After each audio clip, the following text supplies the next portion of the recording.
शांति।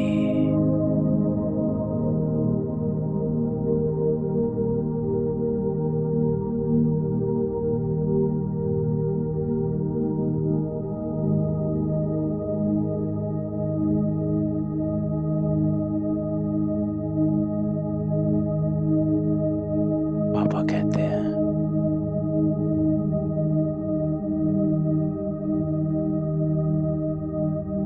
अपने कल्प का चित्र सामने लाओ,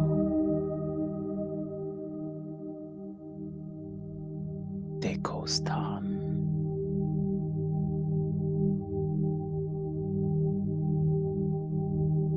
जड़ में भी आप, तना में भी आप,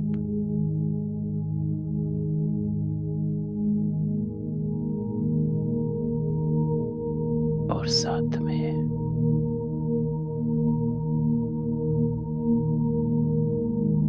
परम धाम में भी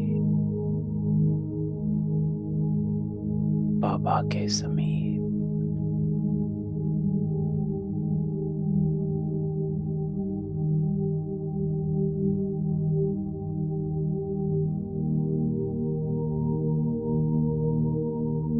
तो कौन आत्माएं बैठे हो?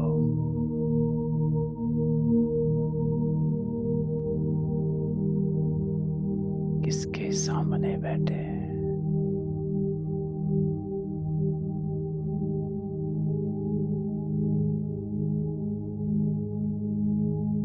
हर कल्प बैठे,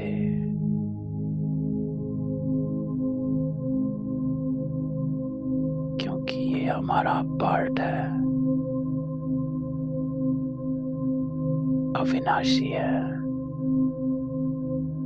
ना चेंज होने वाला है।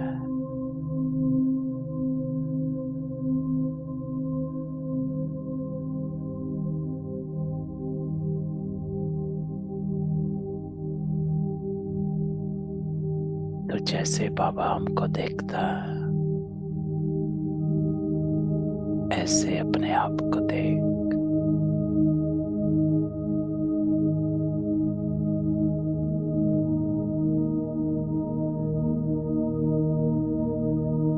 सारा ध्यान समेत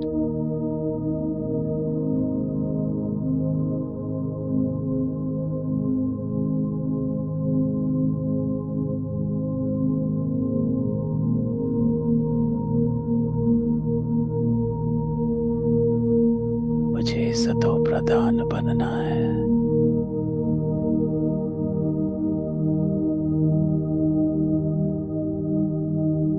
मुझे बाप समान बनना है।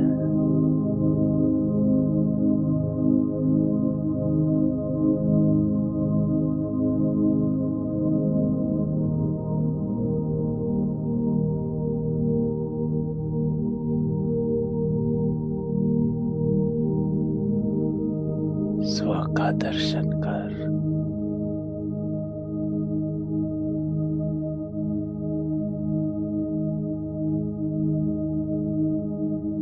आज बाबा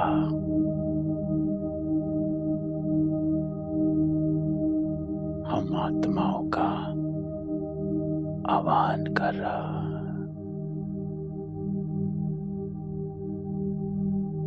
सामने बैठ, पहला पाठ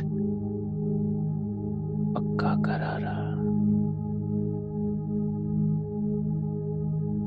तो चले,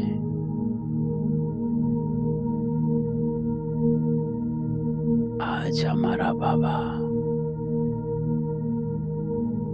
हमको क्या कहता है, क्या समझाता है, क्या धारण कराता है,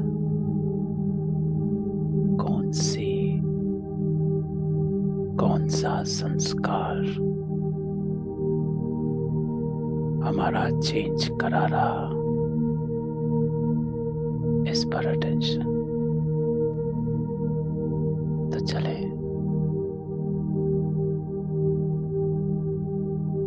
यहाँ की यही जोड़ नया संस्कार भरना है।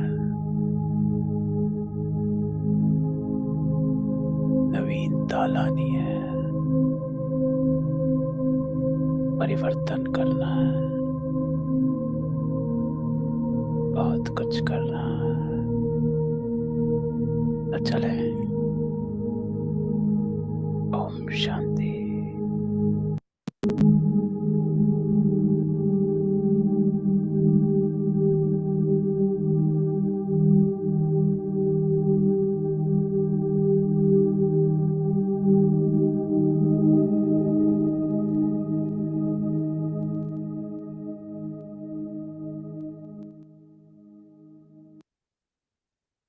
ओम शांति।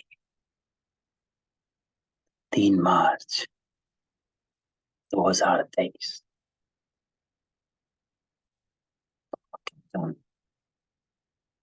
मीठे बच्चे,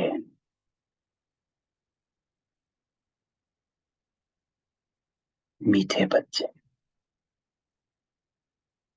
जब स्वच्छ पौधों पर 5 विकारों की मैल चढ़ती तब भ्रष्टाचार बढ़ता। अब तुम्हें श्रेष्ठाचारी बनना और बनाना है। आज बाबा आचरण की बात करता। बाबा कहता है कि आप स्वच्छ पौधे थे। वो स्वच्छ पौधे जिसकी बाबा ने संगम पर सैपलिंग लगाई थी, तैयार किया था। परमात्मा ने, भगवान ने स्वयं इन स्वच्छ पौधों को तैयार किया, फूल बनाया। और फिर बाबा कहता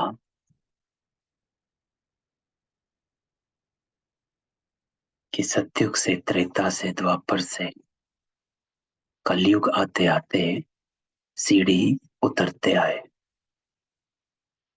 और 5 विकारों की मैल चढ़ती गई, जिसे बाबा कई बार खाद कहता है, कई बार अलॉय कहता है। तो आज बाबा कहता है कि ये 5 विकारों की मैल है जिसने आपकी आत्मा को काला बना दिया, जिसको बाबा श्याम सुंदर कहता है। आप ही श्याम, आप ही सुंदर, आप ही पूज्य, आप ही पुजारी। तो पुजारी बाबा, कल या परसों की मुरली बाबा कहता पुजारी विकारी। पुजारी विकारी होता है। क्यों विकारी होता है? बाबा ने कहा था कि क्योंकि पुजारी दुखी होता है, जो विकारी होता है वो दुखी होता है, और जो दुखी होता है वो पुजारी होता है। जो पूज्य होता है वो निर्विकारी होता है और सुखी होता है। तो बाबा ने ये परसों हमको ये बताया। तो बाबा कहता है 5 विकारों की मैल चढ़ी और आप भ्रष्टाचारी बन गए, अर्थात हमारे धर्म भ्रष्ट हो गया। जो एक धर्म बाबा ने सतयुग में बनाया वो धर्म भ्रष्ट हुआ और साथ साथ कर्म भ्रष्ट हो गए। आचरण भ्रष्टाचारी हो गया, भ्रष्ट हो गया। जिस आचरण को बाबा ने बनाया वो आचरण गुम हो गया, भ्रष्ट हो गया। तो बाबा कहता है ये तो कहानी है, लेकिन अब तुम्हें फिर से श्रेष्ठ आचारी बनना है। श्रेष्ठ धर्म, श्रेष्ठ कर्म, श्रेष्ठ आचरण, श्रेष्ठ आचारी बनना और बनाना। आज प्रसन्न भी बाबा कहता कि वो श्रेष्ठ आचारी अर्थात श्रेष्ठ बनने के लिए श्री श्री शिव बाबा की श्रेष्ठ मत कौन सी मिलती है, तो कैसे बनना है श्रेष्ठाचारी। तो बाबा उत्तर देता है कि श्रेष्ठ बनने के लिए बाबा की श्रीमत मिलती है कि बच्चे कम से कम 8 घंटे मेरी सर्विस पर, 8 घंटा फल उस गवर्नमेंट की सर्विस करो, लेकिन 8 घंटा मुझे याद करो, वह स्वदर्शन चक्र फिराओ। तो बाबा ने आज टाइम टेबल दे दिया, 8 घंटा गवर्नमेंट सर्विस, 8 घंटा रूहानी सर्विस, और बाकी बचे 8 घंटे। उन 8 घंटों में सोना, आराम करना, योग करना। साथ साथ बाबा कहता है शंख ध्वनि करो, अर्थात ज्ञान सुनाते जाओ। सबको कहो कि गृहस्थ व्यवहार में रहते कमल फूल समान रहकर बाबा से वर्षा लो।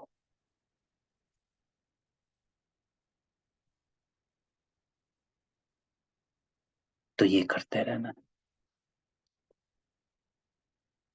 तो बाबा कहता है सर्विस, गवर्नमेंट याद करो और साथ साथ शंख ध्वनि करते चलो, सबको ज्ञान सुनाते चलो। तो आज बाबा गीत बजाता है, किसने ये सब खेल रचा, किसने ये सब बनाया, आपे ही सब कुछ कर कर आपे ही छुपाया, अपने आप को छुपाया, ऐसा कुछ गीत है। ओम शांति। तो बाबा कहता है मीठे मीठे बच्चों ने गीत सुना कि किसने ये सब खेल रचाया, किसने ये सब यह सृष्ट जन रचा, ऐसा कुछ है, और आप पे ही करके आप पे ही छुपाया।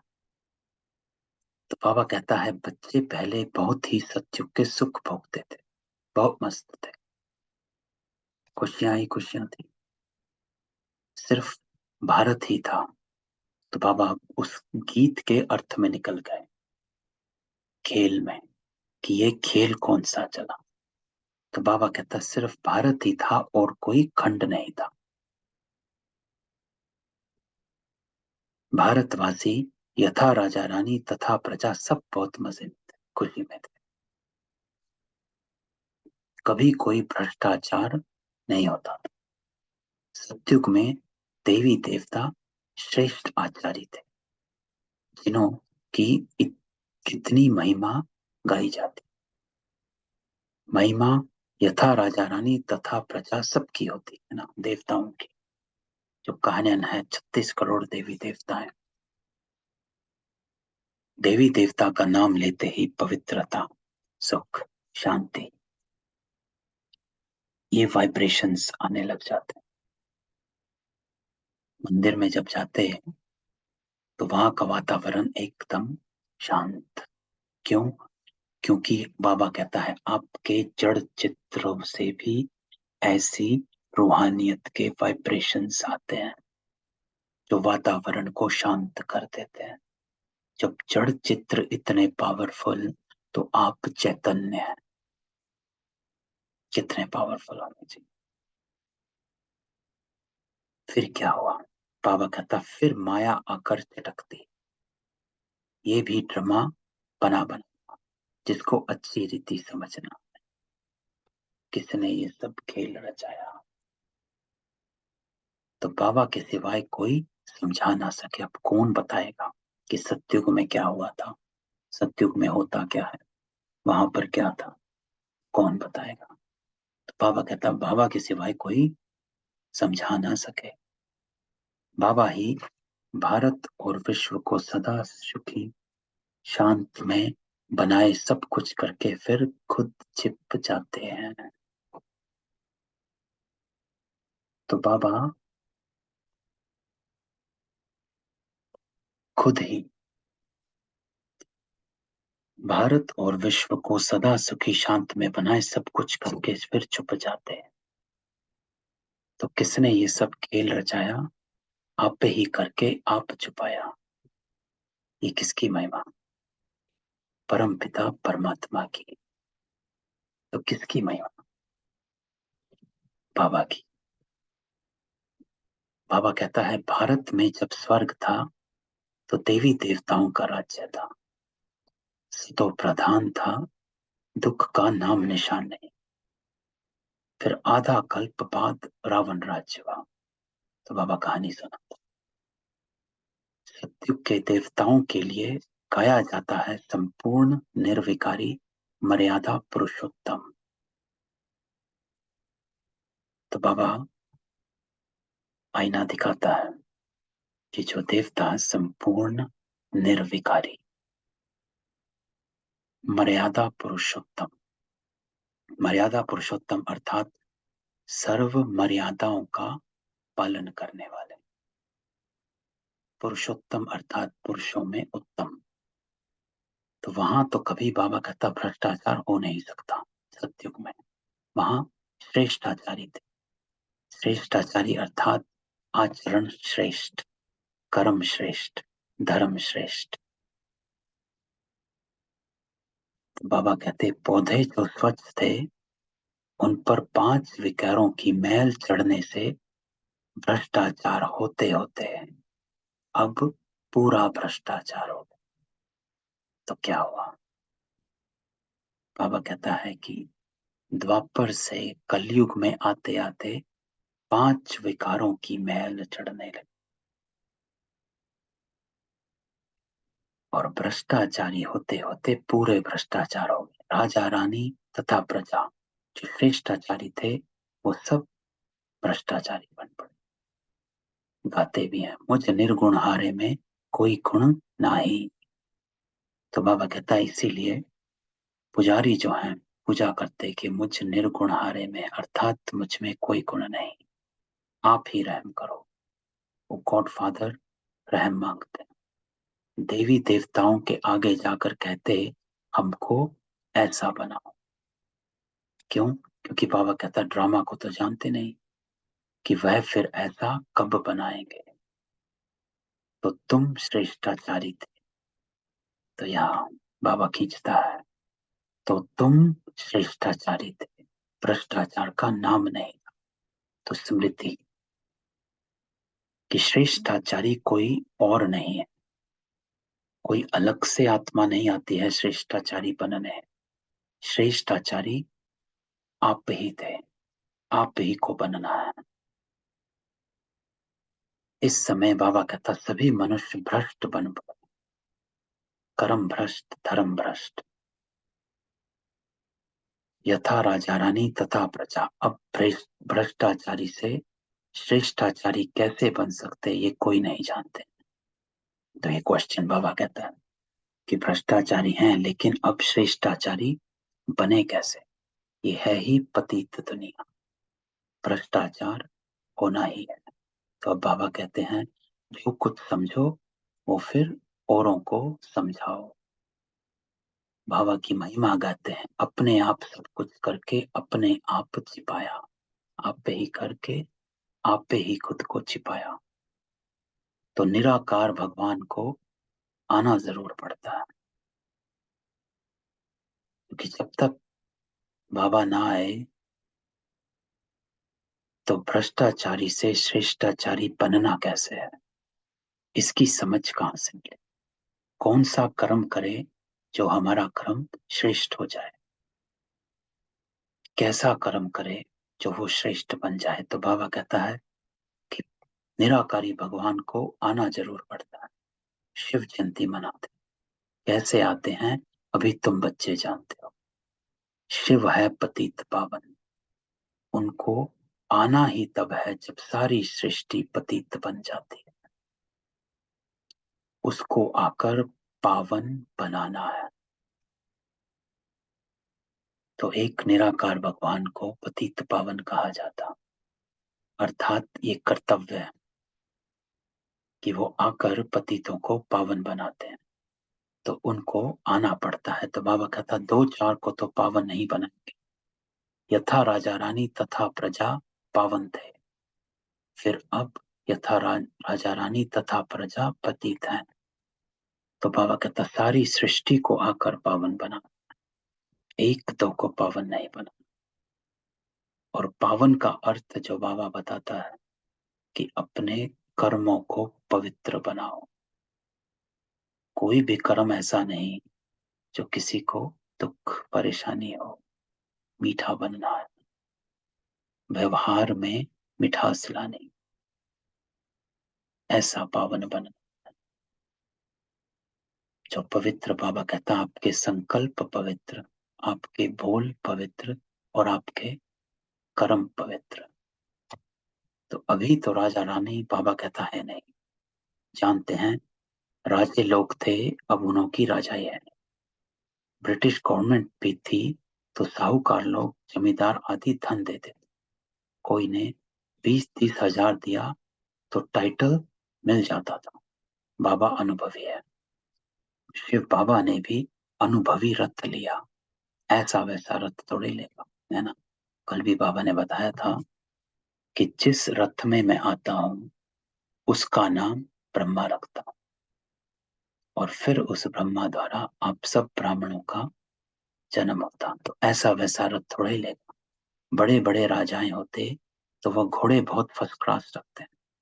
जानवरों में भी कोई कोई बहुत अच्छे होते, जैसे ऊंट कोई बहुत अच्छे होते, बैठो तो जैसे एरोप्लेन चलता। कोई तो ऐसा होता जो बहुत डंडे लगाने पड़ते। तो बरोबर ये भारत 5000 वर्ष पहले स्वर्ग था, ये तो मशहूर है ना। तो बाबा हमेशा इस बात को क्लियर करता है कि आज से 5000 वर्ष पहले भारत स्वर्ग था जो फिर से आना है। क्रिश्चियन लोग भी कहते हैं क्राइस्ट से 3000 वर्ष पहले स्वर्ग था, है ना। तो ये तो बाइबल में लिखा हुआ कि बिफोर क्राइस्ट 3000 वर्ष पहले स्वर्ग था, पैराडाइस था, जिसे एटलांटिक्स कहते हैं। और कुरान में भी है कि अल्लाह का बगीचा था। तो बरोबर बाबा कहता कल्प 5000 वर्ष का हो गया। खुद ही कल्प की आयु बतलाते हैं, फिर सत्य को लाखों वर्ष कहते। तो ऐसी ऐसी पॉइंट्स बाबा समझाते जो उदाहरण कर दूसरों को समझानी है, परंतु समझते नहीं। तो बाबा कहता यही दूसरों को समझाना कि आज से 5000 वर्ष पहले स्वर्ग था जो फिर से वापस आना है। तो अभी तुम बच्चे जानते हो बरोबर हम श्रेष्ठाचारी थे, तो आप ही श्रेष्ठाचारी थे और आप ही भ्रष्टाचारी बन गए। तो अब बाबा कहता फिर से श्रेष्ठाचारी बनना है। तो आज की पूरी मुरली बाबा हमारे आचरण पे चलाता कि अपने भ्रष्ट कर्मों को श्रेष्ठ कर्मों में बदलना है। तो यथा राजा रानी तथा प्रजा श्रेष्ठ थे, है ना। अब अगर लक्ष्मी नारायण के राज्य में आना है तो अगर यथा राजा रानी तथा प्रजा है तो आपको भी श्रेष्ठाचारी बनना पड़े। बाबा कहता है वहां शेर बकरी इकट्ठे जल पीते थे, वहां कंस जरासंधि हिरण्यक्ष कश्यप आदि कुछ भी नहीं थे। हिरण्यकश्यप आदि को सतयुग में और श्री कृष्ण को फिर द्वापर में ले गए, रावण को त्रेता में ले जाते, है ना। तो अब असुरों के अलग अलग नाम दे देते हैं, कुंभकर्ण आदि भी सब असुरों के नाम। तो अभी है बाबा कहता आसुरी संप्रदाय अर्थात आसुरी मत पर चलने। तो बाबा ये क्लियर करता है कि कोई भी जो शास्त्रों में लिखे हुए हैं असुर, कंस जरासंध हिरण्यकश्यप रावण, ये असुर असल में ये आसुरी मत पर चलने वाले मनुष्य हैं जो आसुरी मत पर चले, रावण की मत पर चले, कोई असुर नहीं थे। अभी बाबा आकर के श्रीमत देते जिससे तुम ब्राह्मण से देवता बनते हो। तो अब तक बाबा कहता आसुरी मत पर चलते आए, मनुष्य मत पर चलते आए, अब आप श्री मत पर चलना, श्रेष्ठ मत पर चलना, एक परमात्मा की मत पर चलना है, जिस मत पर चलकर हम ब्राह्मण से देवता बनते हैं, अर्थात श्रेष्ठाचारी बनते हैं। तो परम पिता परमात्मा ब्रह्मा के मुख कमल से ब्राह्मण, देवता और क्षत्रिय धर्म की स्थापना करते हैं। बाबा बताता है कि मैं जब आता हूं तो 3 धर्मों की स्थापना करता हूं। एक ब्राह्मण धर्म, दूसरा देवता धर्म, तीसरा क्षत्रिय धर्म। दूसरा कोई धर्म वहां होता नहीं, क्योंकि सतयुग में बाबा कहता एक धर्म है बस, आदि सनातन देवी देवता धर्म, और दूसरा कोई धर्म वहां होता नहीं। क्योंकि बाकी सब धर्म जो हैं वो 2500 वर्ष पहले आए। मुस्लिम धर्म 2500 वर्ष पहले, क्रिश्चियन धर्म 2000 वर्ष पहले, बौद्ध धर्म 2250 वर्ष पहले, सिख धर्म 500 वर्ष पहले। तो बाबा कहता है बाकी सभी जितने भी धर्म हैं वो 2500 वर्ष पहले आए हैं, उससे पहले कोई और धर्म था ही नहीं। बाकी सिर्फ एक ही धर्म था पहले, जिसको आदि सनातन देवी देवता धर्म कहा जाता। तो दूसरा कोई धर्म वहां होता नहीं। तो सतयुग और त्रेता में तो दूसरा कोई धर्म स्थापन हुआ ही नहीं, क्योंकि बाकी धर्म द्वापर में स्थापन हुए, है ना। तो 2500 वर्ष में जब इब्राहिम आए तो उन्होंने मुस्लिम धर्म की स्थापना करी, इस्लाम धर्म की स्थापना करी। और 2000 वर्ष पहले क्राइस्ट आए तो उन्होंने क्रिश्चियन धर्म की स्थापना करी, और उसके बाद बाकी सब धर्म आए। तो सतयुग त्रेता में दूसरा कोई धर्म स्थापन हुआ ही नहीं, वहां सिर्फ एक धर्म था, जो आदि सनातन देवी देवता धर्म। तो दोनों युग की एज तो एक जैसे 1250 वर्ष। सतयुग में दैवी राज्य है, त्रेता में क्षत्रिय राज्य, सूर्यवंशी और चंद्रवंशी। तो बाबा बताता कि सतयुग में सूर्यवंशी दैवी, और त्रेता में चंद्रवंशी क्षत्रिय राज्य। तो सतयुग में लक्ष्मी नारायण सूर्यवंशी, और त्रेता में राम सीता चंद्रवंशी, है ना। इसलिए राम के आगे चंद्र लगाया जाता, रामचंद्र। कृष्ण चंद्र, नारायण चंद्र नहीं कहा जाता, राम के आगे चंद्र लगाया जाता। क्यों? क्योंकि वो चंद्रवंशी है। तो ये सूर्यवंशी और चंद्रवंशी राजधानी किसने स्थापन की? तो बाबा पूछता ये कहां से आया? क्या ऐसा कहेंगे कि चंद्रवंशी राजधानी राम ने स्थापन की और सूर्यवंशी लक्ष्मी नारायण ने स्थापन की? नहीं, दोनों ही बाबा कहता स्थापन करने वाला परम पिता परमात्मा। तो सत्युग त्रेता को उस एक धर्म को स्थापन करने वाला परम पिता परमात्मा, जो है आदि सनातन देवी देवता धर्म, स्वर्ग का रचयिता है बाबा। सत्युग त्रेता की राजाई रची है। तो ये है परम पिता परमात्मा का कर्तव्य। गाया भी जाता है, परम पिता परमात्मा ने ब्रह्मा मुख से ब्राह्मण देवता और क्षत्रिय धर्म रचा, है ना? बाबा कहते हैं ये तो, ये जो तुमको ज्ञान सुनाता हूं ये फिर प्राय लोप हो जाएगा। तो बाबा बताता है कि ये जो ज्ञान अभी बाबा सुनाता है ये सब लुप्त हो जाता है, और फिर द्वापर में सब शास्त्र फिर से बनते हैं। इस्लामी बोधि आदि जो धर्म स्थापन करके गए, उनका नाम रूप देश काल आदि तो नहीं भूलेंगे, उनको तो सब जानते हैं, है ना। ये देवता धर्म में कैसे स्थापन करता हूं ये ज्ञान सब भूल जाएंगे। तो बाबा क्वेश्चन पूछता है कि सबको पता है कि इस्लाम धर्म किसने स्थापन किया, बौद्ध किसने स्थापन किया, क्रिश्चियन किसने स्थापन किया, सिख किसने स्थापन किया, लेकिन ये देवता धर्म किसने स्थापन किया ये नहीं पता। क्यों? क्योंकि ये प्राय लोप हो गया। ये स्वयं परमपिता परमात्मा ने स्थापन किया।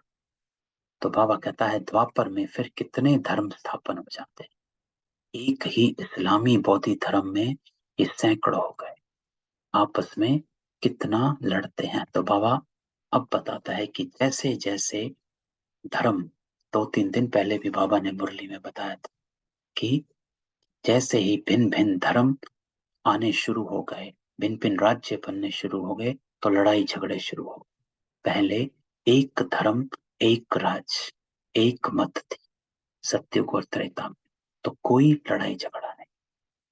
ये होता ही तब है जब डुअलिटी आ जाती है। तो अभी तुम जानते हो बाबा कैसे सब कुछ करके अपने आप को छिपा लेता है। तो बाबा गीत पर ध्यान खिंचवाता कि आप ही करके आप ही छुपाया। तो धर्म स्थापन कर हम सबको श्रेष्ठाचारी बना, पावन बना, देवता बना, वो छिप जाता। तो स्वर्ग में जो देवी देवताएं थे उनको फिर माया आकर चटकी, पूरे बैगुण बन गए। तभी बाबा कहता गाते हैं, मुझ निर्गुण हारे में कोई गुण नहीं। तब तो गुणवान देवताओं की पूजा करते, बड़े बड़े राजाओं के पास अंदर महलों में मंदिर रहते हैं, पूजा करते हैं। ऐसा कोई बाबा कहता राजा नहीं होगा जिसके पास मंदिर ना हो। तो कल भी बाबा ने बताया था कि डबल सिर ताजधारी राजाओं की पूजा सिंगल ताजधारी करते हैं। क्यों? क्योंकि देवताएं पवित्र हैं, तो पूजन और गायन योग्य बन जाते हैं, तो उनकी पूजा करते हैं। तो बाबा कहता है अब बच्चे जानते हैं शिव बाबा की श्रीमत पर चलना है, तो अब क्या करना है। तो बाबा कहता है ये कहानी तो सुनी कि सतयुग था, द्वापर हुआ, ये धर्म आए, वो धर्म आए, फिर विकार में चले गए, लेकिन अब क्या करना। तो अब बाबा कहता है अब बाबा की श्रीमत पर चलना है। हर कर्म की श्रीमत बाबा देता है कि कौन सा कर्म कैसे करना। तो बाबा कहता कदम कदम पर श्रीमत लेनी है, हर कर्म की श्रीमत जप करो। ऐसा करेंगे तभी सो देवी देवता बनेंगे। तो ये बाबा युक्ति भी बताता, पुरुषार्थ भी बताता है और प्रारब्ध भी बताता कि कदम कदम पर श्रीमत लोगे पुरुषार्थ, तो देवी देवता प्रारब्ध मिलेगी। परंतु बाबा कहता श्रीमत पर भी चलते नहीं। बाबा कहते हैं कोई भी बात में कुछ मूंझो तो चिट्ठी लिखकर पूछो। बाबा कहते हैं मुझसे पूछो कि कहीं कोई कंफ्यूजन हो कि अब क्या करना चाहिए, इस सिचुएशन में क्या करना चाहिए। तो बाबा कहता है मुझसे पूछो कि क्या करना चाहिए। बाबा को याद करो, उस परम पिता परमात्मा को याद करो। माया बाबा कहता ऐसी है जो स्वर्ग स्थापन करने वाले परम पिता परमात्मा को याद करने नहीं देती, क्योंकि आपका ध्यान माया की तरफ बितर जाता है। कोई भी चीज आती है, किसी ने कुछ कहा, कोई सिचुएशन आई, तो बुद्धि वहां अटक गई। बाबा कहता है वहां अटकने के बजाय परमात्मा को याद कर और उसकी श्रीमत को याद कर कि क्या करना चाहिए। बजाय उसके बाबा कहता है वो ऐसा नीचे खींच लेती है कि आपकी बुद्धि देहभान में चली जाती है, विकारों में चली जाती है और अपनी मत पर आप सिचुएशन को हैंडल करना शुरू करने देते। और जब आप अपनी मत से सिचुएशन हैंडल करना शुरू करते, वहीं पर विकार शुरू हो जाता है, कोई ना कोई गलती हो जाती। तो बाबा जानते हैं तूफान बहुत आएंगे। तो बाबा कहता है ऐसे सिचुएशन बहुत आती हैं। कभी कोई व्यक्ति आता है व्यवहार में, अपने ही घर में आते हैं, कोई व्यवहार का टकराव होता है, संस्कारों का टकराव होता है, ऐसे तूफान बहुत आते हैं। लेकिन आपको क्या करना है, आपको जो श्रीमत मिली है बाबा की, उस श्रीमत पर चलना। जो बाबा कहता है क्रोध नहीं करना है, मीठा बनना है, किसी को दुख नहीं देना।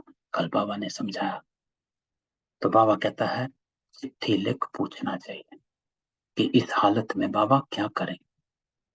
बच्चे की, बाबा कहता है बच्चे की शादी है, इस हालत में क्या करें। कोई मरा क्या करें, मत लेनी चाहिए। तो बाबा कहता है श्रीमत लेनी चाहिए, मनुष्य की मत पर नहीं चलो। तो बाबा ने कल कहा था मन मत पर नहीं, पर मत पर नहीं चलना है, श्रीमत पर।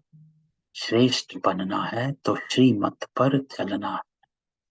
कल भी बाबा मिलन में बाबा ने 3 पर को फिर से याद दिलाया, है ना।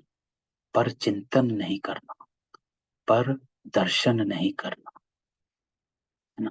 और तीसरा जो इंटरेस्टिंग बाबा ने बताया, पर मत, और उसको बाबा कहता है पर संग। संग जो है वो डुबो देता है ना। संग तारे कुसंग डुबोए, है ना, ये कहावत है। तो किसके संग में रहते हो? और संग सिर्फ ये नहीं कि व्यक्तियों का संग है, संग बाबा कहता है बुद्धि का भी संग है, कि आपकी बुद्धि कहाँ किस में अटकी हुई है, किसके विचारों में अटकी है। तो वो संग से भी परे रहना है। तो पर मत, पर दर्शन और पर चिंतन। ना पराया कोई चिंतन करो, ना किसी पराये को देखो, और ना ही पराये के साथ संग करो। एक का संग, परमात्मा का संग, और एक मत जो बाबा की श्रीमत है उस पर चलना है, श्रेष्ठ बनना है तो, है ना। तो बाबा यहाँ पुरुषार्थ भी बताता और प्रारब्ध भी।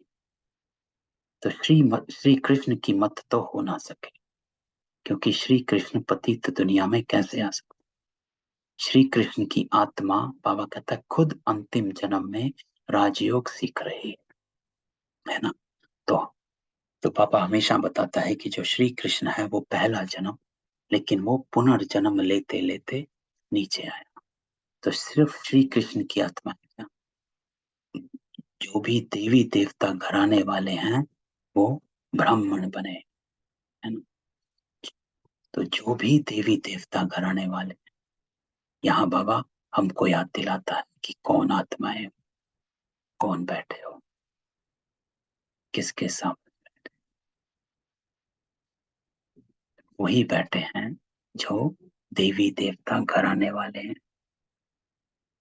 वो ब्राह्मण बने, और वो ही यहाँ बैठे हैं। तो ऐसे बाबा हमेशा की चाहता है कि पूर्वज भी हो और पूज्य भी, साधारण नहीं, उस घराने वाले।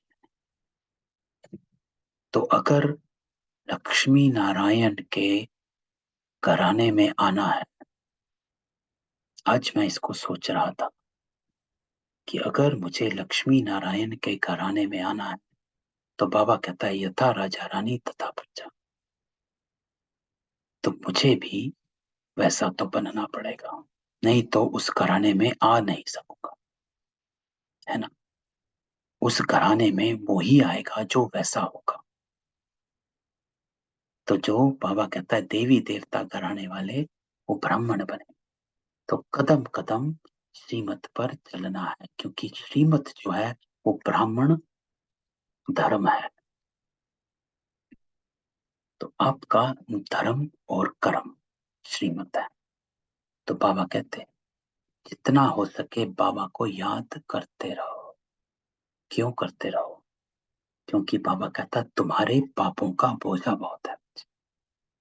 द्वापर से अब तक पाप करते आए, मार्जिन नहीं है एक्स्ट्रा भरने का, बोझा बहुत है। तो बाबा कहता कैसे करना है, अब युक्ति बाबा बताता है। बाबा कहता है भल कोई गवर्नमेंट सर्विस में है, क्यों कहते हैं बाबा काम है तो 8 घंटे गवर्नमेंट की नौकरी है, लेकिन बाकी जो समय है बाबा कहता है उसमें याद करो, कम से कम 8 घंटा तुम मेरी सर्विस करो। और सर्विस करो को बाबा कहता है बाबा को याद करो, स्वदर्शन चक्र फिराओ, शंख ध्वनि करो। तो कितना कुछ करने को है। तो बाबा कहता है 8 घंटा तो काम किया, लेकिन बाकी 8 घंटा क्या किया, क्या देखा, क्या सुना, क्या पढ़ा, क्या सोचा। तो बाकी 8 घंटा मेरी सर्विस करो, क्योंकि आपकी वृत्ति में जो चल रहा है उस वृत्ति के वाइब्रेशन इस यज्ञ के सहयोगी होते हैं। तो बाबा कहता है, बाबा को याद करो, स्वदर्शन चक्र फिराओ कि आपकी वृत्ति में क्या चल रहा, वो इंपॉर्टेंट है। शंख ध्वनि करो अर्थात ज्ञान सिमरो और सिमराओ। कौन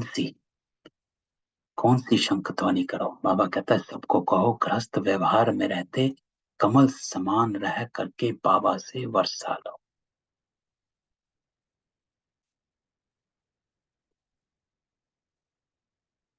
ये कहो सबको।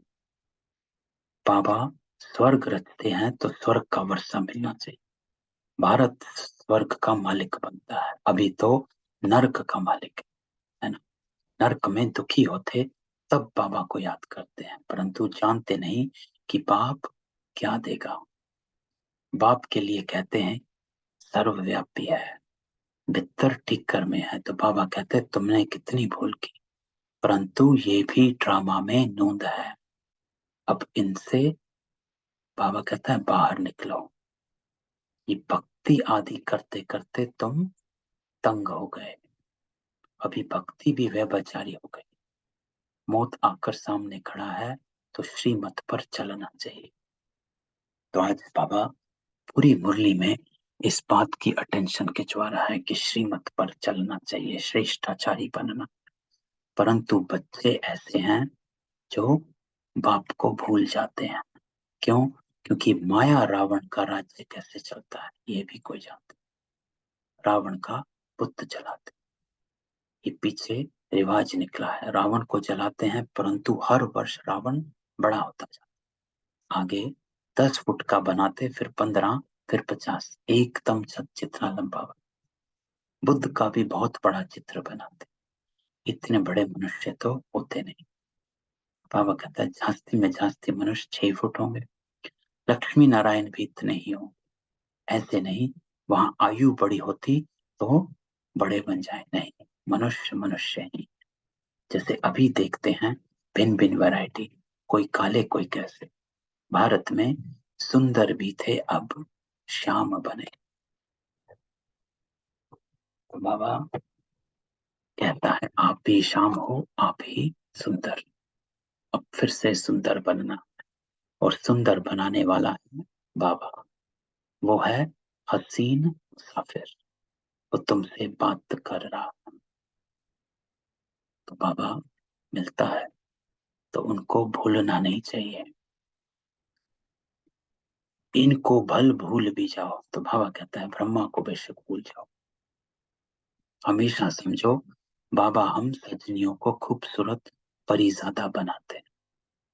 कहते हैं ना, एक तालाब है जहां डुबकी लगाने से मनुष्य परी बन जाते हैं। परसों बाबा ने बताया था मानसरोवर, जिसमें बाबा हमें ज्ञान परी बनाता, ज्ञान स्नान कराता है। तो बाबा जिसको याद करता है, एक तालाब है मानसरोवर कैलाश पर्वत में, जिसमें डुबकी लगाने से मनुष्य परी बन जाते। लेकिन बाबा कहता अभी तुम समझते हो ज्ञान सागर द्वारा ज्ञान की परी बन जाते। तो उस तालाब में डूबकर परी नहीं बनते, लेकिन यहाँ ज्ञान स्नान करा ज्ञान की परी बन जाते हो। अभी तो नर्क की परी हो। तो बाबा कहता बल कितना भी कोई फैशन करे, पाउडर आदि लगा, फिर भी नर्क में है ना। बाबा कहता है कर्म तो वही है, आत्मा तो शाम ही मैली है। कोई से भी पूछो, बाबा कहता है ये स्वर्ग है व नर्क। कहते हैं साहूकारों के लिए स्वर्ग, स्वर्ग नर्क को भी जानते नहीं है ना। तो ये तो लैंग्वेज, नॉर्मल लैंग्वेज है कि उनका स्वर्ग लगा पड़ा है या ये है उनके लिए स्वर्ग है। तो बाबा कहता है कि वो अर्थ नहीं समझते कि स्वर्ग का अर्थ क्या, नर्क का स्वर्ग अर्थ क्या। स्वर्ग का अर्थ बाबा बताता है सदा सुख। यहाँ पर साहूकार सुख भी है, स्वर्ग पैसा है लेकिन हेल्थ नहीं है। जिसके पास हेल्थ है उसके पास वेल्थ नहीं, जिसके पास वेल्थ उसके पास हेल्थ नहीं, तो कोई ना कोई किसी ना किसी दुख में घिरे हों। तो बाबा कहते स्वर्ग नर्क को का मतलब नहीं जानते, तो श्रीमत का ख्याल रखना चाहिए। श्रीमत को भी नहीं जानते, जिसने इतना श्रेष्ठ बनाया उनका नाम रूम गुम कर दिया। गाते हैं, तुम माँ पिता हम बालक तेरे, तेरी कृपा ते सुख गनेरे। तो अब बाबा कहते हैं माता किसको कहा जाता है ये तुम जानते हो, है ना। जरूर जिसमें बाप प्रवेश कर रचना रचे हैं उनको माता कहें। तो बाबा क्लियर करता है कि माता कौन, ब्रह्मा, इसको बड़ी माँ कहा जाता है, क्योंकि इनके थ्रू बाबा ब्राह्मणों को अडॉप्ट करते हैं। तो बाबा क्लियर करता है पिता कौन और माता कौन, अर्थ क्या है। तो यहाँ तुम समझते हो हम प्रजापिता ब्रह्मा की मुख वंशावली, शिव बाबा के पुत्र पुत्रियां हैं, तो बाप के भी नाम है। बीच में बाप दलाल जरूर चाहिए, जो तुम पोत्रे पुत्रियां कहलाओ, दादे से वर्षा लो, है ना। आत्मा परमात्मा अलग रहे बहुकाल, सुंदर मेला लग गया जब सतगुरु मिला दलाल। तो बीच में दलाल जरूर चाहिए, अर्थात ब्रह्मा बाबा, जो हमें परमात्मा से मिलवाता। तो ये दलाल, इनसे वर्षा नहीं मिल सकता, है ना, ये सिर्फ अपनी दलाली लेता है।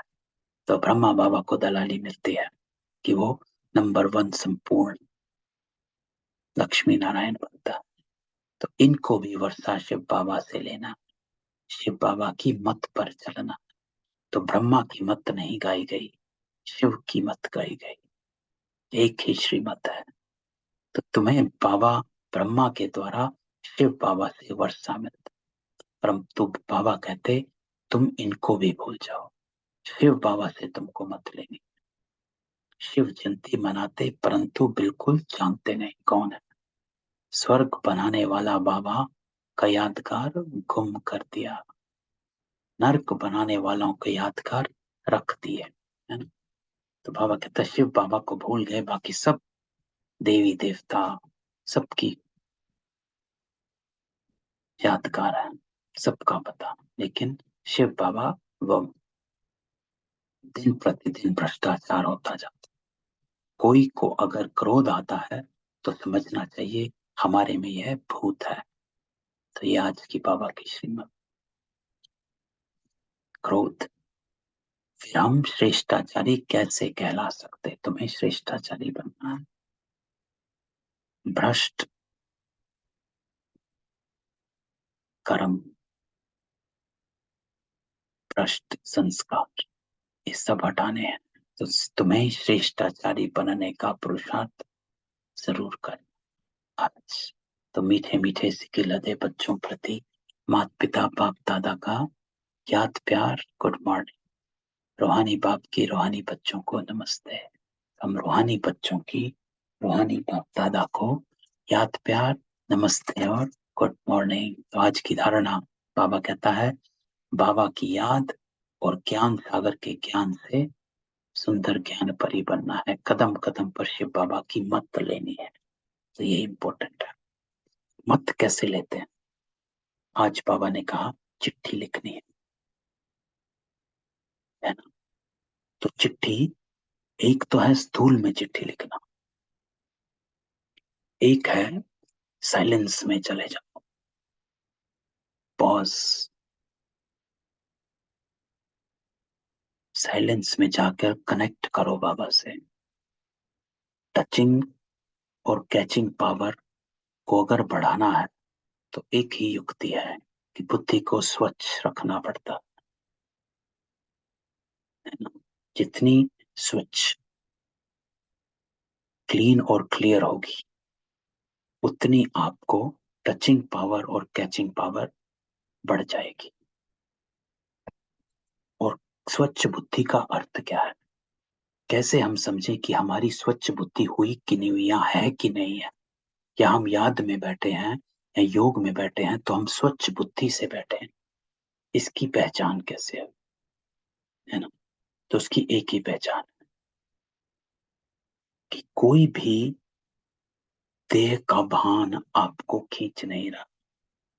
किसी सिचुएशन में बैठे हो, डिटैच होकर बैठना, क्योंकि अगर वो सिचुएशन आपको खींच रही है, अर्थात कोई संकल्प उस सिचुएशन का, किसी आत्मा का व्यवहार या उसका कोई संस्कार आपको खींच रहा है, इसका मतलब हम स्वच्छ बुद्धि लेकर नहीं बैठे, क्योंकि वो खिंचाव है। हमें क्या करना है? डिटैच, साक्षी होकर बैठना, और फिर बाबा की टचिंग आगे की करना क्या है, और तब हम कैच भी कर पाएंगे और कर भी पाएंगे, इम्प्लीमेंट भी कर पाते हैं। तो बाबा की मत लेनी है। दूसरा, श्रेष्ठाचारी बनने के लिए सब भूतों को निकाल, कोई भी भ्रष्ट बनाने वाला कर्म नहीं करना, कर्मों पर अटेंशन, कि मुझे जमा का खाता बढ़ाना है ना, तो ये करना है। कल बाबा ने कहा था सदा, सदा रहते हो कि नहीं रहते हो, है ना, ये क्वेश्चन बाबा कहता है। दूसरा क्वेश्चन क्या है पूछता हूं, पहला क्वेश्चन पूछा तो सबने हाथ खड़ा किया, दूसरा बाबा कहता अच्छा सबने किया, दूसरा क्वेश्चन पूछता हूं, तो बाबा ने दूसरा पूछा, तो बाबा कहता है दूसरा क्वेश्चन है सदा रहता है, कि हम पूर्वज हैं, ये सदा याद रहता है। तो ऐसे ही बाबा कहता है भ्रष्ट बनाने वाला काम नहीं करना है, ये सदा याद रहता है, क्योंकि प्राप्तियां सदा की होती है, धारणाएं तो बड़े ब्यूटीफुली बाबा ने कहा क्यों सदा रहना चाहिए। आंसर बाबा का इंटरेस्टिंग था। बाबा कहता है क्योंकि ज्ञान अविनाशी है, तो प्राप्तियां भी अविनाशी हैं, तो धारणा भी अविनाशी होनी चाहिए। इंपॉर्टेंट लाइन थी, है ना, कि धारणा भी अविनाशी होनी चाहिए। ये नहीं कि आज हुई कल नहीं हुई, चार आत्माओं के साथ हम धारणा स्वरूप हैं, पांचवी के साथ नहीं है, इसका मतलब हमारी धारणा अविनाशी नहीं है ना। तो सदा निर्विघ्न, जो बाबा ने कहा, स्वरूप में रहना, तो भ्रष्ट बनाने वाला काम नहीं करना। वरदान बाबा कहता है समस्याओं रूपी पहाड़ को उड़ती कला द्वारा सेकंड में पार करने वाले सहज पुरुषार्थी भव। तो बाबा आज हमको वरदान देता, सहज पुरुषार्थी बन जाओ, इजी एफर्ट मेकर, सहज, कि हमें पुरुषार्थ में मेहनत ना लगे कि अरे चुप रहने में बहुत मेहनत है, कोई सामने क्रोध कर रहा है लेकिन हम अंदर से युद्ध चल रहा है कि हमें चुप रहना, मेहनत लग रही। उसके लिए बाबा कहता है क्या करना है, आपकी कला उड़ती कला वाली होनी चाहिए। समस्या रूपी पहाड़ को उड़ती कला द्वारा, आपकी स्टेज जो है वो उड़ती कला वाली होनी चाहिए। अब स्टेज उड़ती कला वाली का अर्थ क्या है ना, ये समझना कि उड़ती कला में कैसे उड़ कौन सकता है। इसका आंसर उसी में आ जाता है, उड़ कौन सकता है, जो हल्का होगा वो ही उड़ेगा, जिसने कुछ पकड़ कर नहीं रखा होगा वो ही उड़ेगा। जैसे एक कहानी है कि एक पंछी पेड़ की डाली पर बैठा है लेकिन डाली को नहीं छोड़ रहा, उस आधार को नहीं छोड़ रहा।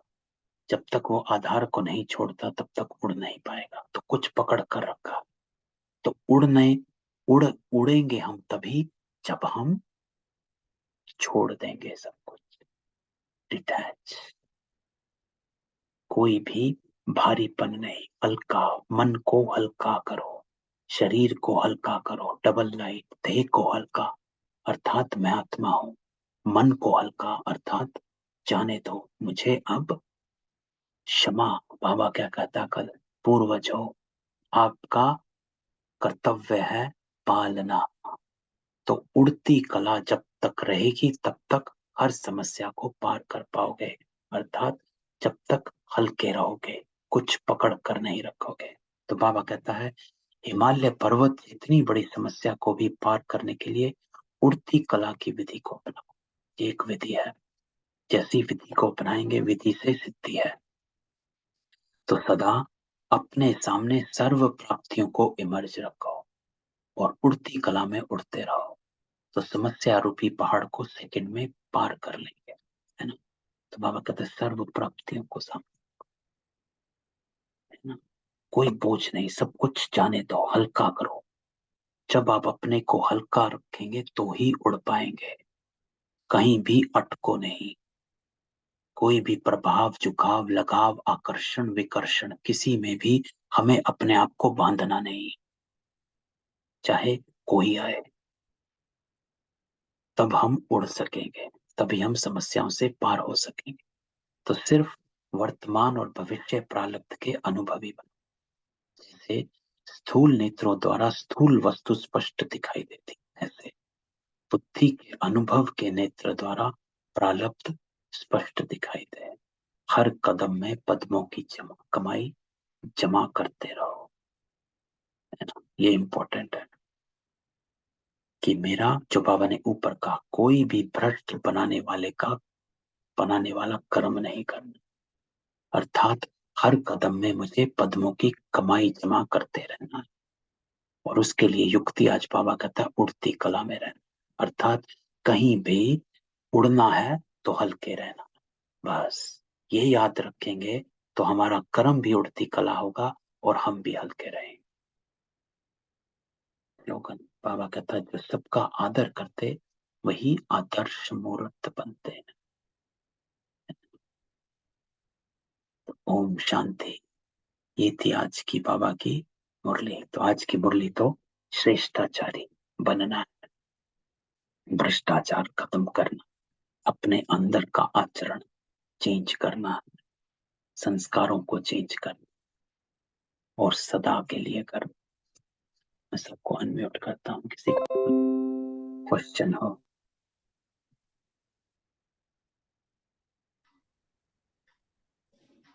नहीं, अच्छा देखो आज बाबा मिलन की मुरली भी कितनी जबरदस्त बाबा ने कराई, कि बाबा ने कई बातें अंडरलाइन कराई, कई बातें कही, है ना। तो हम सैटरडे को उसको रिवाइज करते हैं, बाबा की मुरली को, बाबा मिलन की मुरली को, और योग भी करते हैं, ठीक है। ओम ठीक है भाई शांति जी। भाई जी। ओम ओम शांति भाई शांति। जी। ओम बोल ओम शांति। शांति भाई जी। ओम शांति। ओम शांति भाई जी।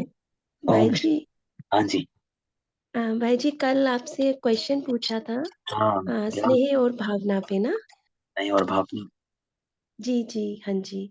तो हाँ भाई जी वही मैंने वो मुरली पढ़ी तो उसमें वही समझ आया कि बेसिकली हमें जो भावना, अगर हम कहते हैं वो फीलिंग्स ही बोलते हैं ना, कि कोई भाव हमारे मन में किस टाइप का आ रहा है, लाइक कोई दुख का या सुख का, या अगर हम कहें कि भाव जो आपने बोला कि जो भावना है वो बेसिकली ज्ञान युक्त होनी चाहिए और हाँ स्नेह है वो हमें योग युक्त होना हाँ। चाहिए, तो कि इसमें बाबा से है प्यार, ना, बाबा से याद, तो है ना? ज्ञान युक्त भावना, है ना, जो उस हुँ, मुरली में है, क्योंकि जो भक्तों की भावना होती है ना, वो हुँ। अंधविश्वास वाली भावना है, जी, कि जी। एक भगवान है, एक देवता है, वो ये करता है, वो करता है, दुख भी देता है, सुख भी देता है। वो भावना जो है वो अंधविश्वास वाली है, डर वाली है, कि मैं अगर हुँ, आज पूजा नहीं करूंगा तो ये हो जाएगा, ये करूंगा तो ये हो जाएगा, आज व्रत नहीं रखूंगा तो ये हो जाएगा। डर की भावना है, अंधविश्वास की भावना है। लेकिन बाबा हमें कहता है कि आपकी जो भावना होनी चाहिए वो ज्ञान युक्त होनी चाहिए, अर्थात हुँ, आपको बाबा में, जो बाबा के प्रति आपकी फीलिंग्स है ना, जो आपकी भावना है, वो आपको ज्ञान है कि बाबा से मुझे वर्षा लेना है, बाबा मेरे को देता है, हमें शक्ति बाबा से मिलती है, हमारे जो संस्कार चेंज हो रहे हैं वो बाबा के थ्रू ही होने, ये जो मत मिल रही है ये मुझे परमात्मा मत देता है। तो मुझे ये मेरी भावना है बाबा के प्रति, कि मैं बाबा से क्यों अटैच्ड हूँ। अगर मैं हुँ, अपने आप हुँ। से क्वेश्चन पूछता हूँ तो मैं क्यों अटैच्ड हूँ, तो मैं, मेरे को यही उत्तर आता है, मैं इसलिए अटैच्ड हूँ क्योंकि वो मुझे पावन बना रहा है, वो मुझे मत दे रहा है जिस मत पर चलकर मैं अपने कर्मों को श्रेष्ठ बना सकता हूँ। है ना, वो मुझे सत्य कर्म सिखला रहा है। अगर मुझे पावन बनना है और मैं बाबा को छोड़ दूं तो मैं पावन नहीं बन पाऊंगा, क्योंकि मुझे कोई और बता ही नहीं पाएगा कि पावन कैसे बनना। तो मेरी जो भावना बाबा के प्रति है वो ज्ञान युक्त है, क्योंकि ये समझ है मुझे, है ना। तो इसको बाबा कहता है हुँ, ज्ञान युक्त भावना। फिर बाबा कहता है हुँ, स्नेह युक्त याद। अब याद स्नेह युक्त इसलिए क्योंकि स्नेह क्या, स्नेह संबंध का स्नेह, है ना। तो जब हमारी याद होती है, इसलिए बाबा कहता है कि जब आप मेरे को याद करने बैठते हो तो पाप के संबंध से बैठो, मुझे संबंध से याद करो कि मैं तुम्हारा पिता हूं। इसको कहा जाता है स्नेह युक्त याद, क्योंकि स्नेह में वो आपका संबंध छिपा हुआ है। सिर्फ बाबा को एक भगवान समझकर याद नहीं करना है, वो स्नेह युक्त याद नहीं होती है। तो इसलिए बाबा ने उस मुरली में कहा स्नेह युक्त याद होनी चाहिए, अर्थात संबंध की याद होनी चाहिए। क्योंकि आपको मेरे जैसा, आपकी याद पावरफुल तब बनेगी जब आपको ये संकल्प आएंगे कि मुझे उस बाबा जैसा बनना है, और वो शक्ति और वो गुण सब बाबा से मुझे लेने हैं। तो इसको स्नेह युक्त याद कहा जाता है ना। तो हुँ, स्नेह और भावना, ये जो स्नेह संबंध की है और भावना जो है वो है हमारे ज्ञान, ज्ञान का, कि हमें क्या जी, मिलता है। क्योंकि हम देखें, हम बाबा को छोड़ दें तो हम कुछ भी नहीं बन पाएंगे। हुँ, तो ये हमारे को ज्ञान है, इसलिए हम जुड़े हुए हैं। रोज क्यों मुरली सुनते हैं? क्योंकि हम सोचते हैं कि आज बाबा, जो बाबा कहता है कि ये ज्ञान जो है ये घृत है आपकी आत्मा को जागती ज्योत रखने का सारे दिन के लिए। जितना हुँ, आप ज्ञान का घृत डालेंगे उतनी आपकी जागती ज्योत जली रहेगी सारा दिन। और आप ये अनुभव करके देखो, एक दिन मुरली ना सुनो ना पढ़ो और देखो आपके दिन में कैसी आत्मा की शक्ति एकदम खत्म, और जागती ज्योत रह नहीं पाओगे। ये जी, अनुभव करके देखो, क्योंकि पता चलेगा कि हाँ है ये, दिस इज ट्रू, है ना। कई बार हम मुरली को हुँ, ऐसे ही समझते हैं, लेकिन हम जो जागती ज्योत जिसको बाबा कहता है, हम आत्मिक स्मृति में रहें, वो नहीं रह पाते हैं अगर हम ये बाबा की मुरली दिन में सुबह बाबा से ना सुने, है ना। तो हमें हाँ जी, ये ज्ञान युक्त भावना है हमारी, और स्नेह युक्त योग, इसको बाबा कहता है। जी भाई जी, थैंक यू सो मच। हम्म। तो आपका कोई और क्वेश्चन है, या उस मुरली पढ़ने से और कोई क्वेश्चन तो नहीं आया? नहीं, वो उसमें क्लैरिटी हो गई भाई जी, हाँ बिल्कुल हो गई। बेसिकली वही ज्ञान तो यही है ना कि हमारे संकल्प कैसे चल रहे हैं, हाँ हमारी वृत्ति कैसी चल रही है। हाँ वो हमारी खुद के लिए भी हो और बाहर भी आस-पास जो एनवायरनमेंट है हमारा, तो हाँ वही ज्ञान तो बाबा वही दे रहे हैं ना हमें। हाँ, अभी श्रेष्ठ कर्म किस तरह से करने हैं, इसका ज्ञान ही तो बाबा हमें दे रहे हैं। नहीं तो नहीं पता था ना। बेसिकली हाँ जी, हाँ जी, हाँ हाँ जी। नहीं, तो उसमें क्लैरिटी हो गई। Thank you so much. Om Shanti. फिर सैटरडे को